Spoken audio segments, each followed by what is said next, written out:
single arm cable row with a symmetrical stance.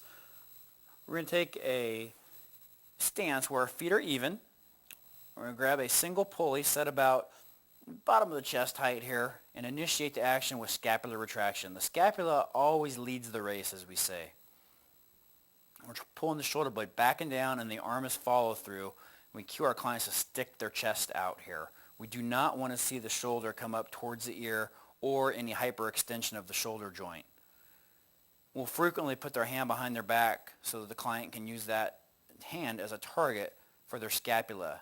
We also will tell them frequently to think of putting it in their diagonal back pocket to keep that shoulder blade retracted and depressed.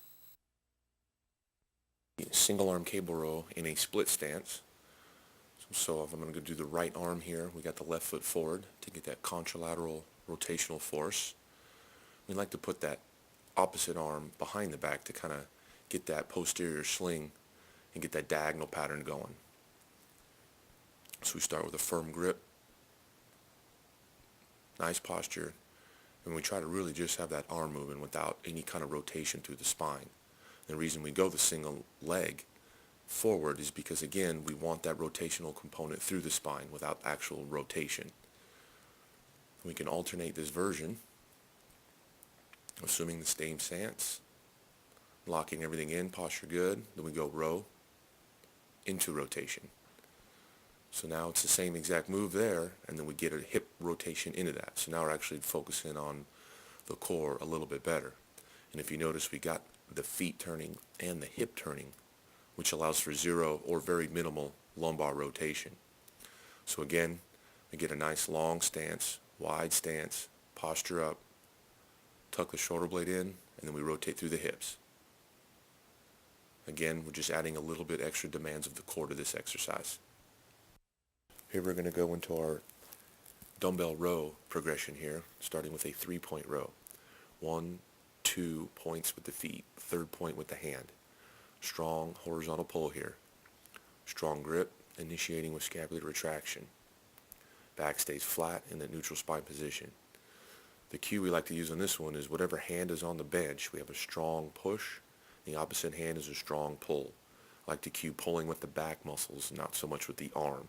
That gets the client to facilitate real good scapular retraction on this one. Then we'll lose 1 point of contact, go into our 2-point row. This puts a little bit more demand on the spine now because now I don't have that hand to support.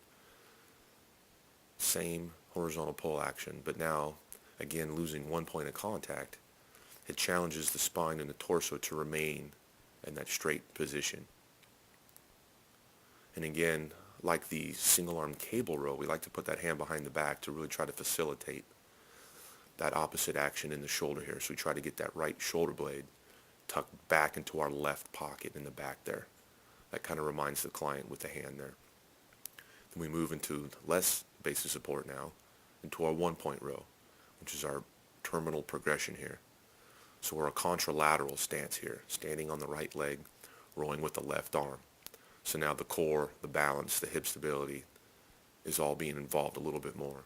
So instead of just a mere horizontal pull, now I'm getting foot, knee, hip stability, core rotational stability.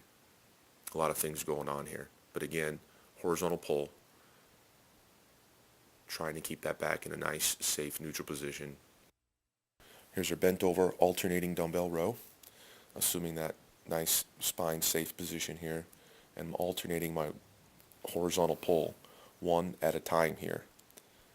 This way I can focus on keeping the spine straight and really trying to avoid those rotational forces that are coming through the spine because I'm doing one at a time. Nice setup position. We go to our single handle mode, and again, now we're having a horizontal pull, single arm row here.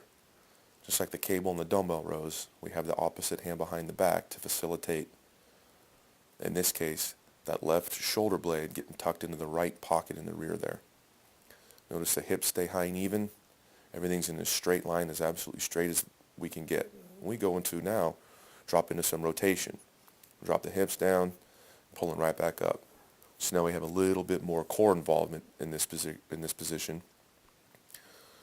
Get our nice setup, drop it down into rotation, and come up.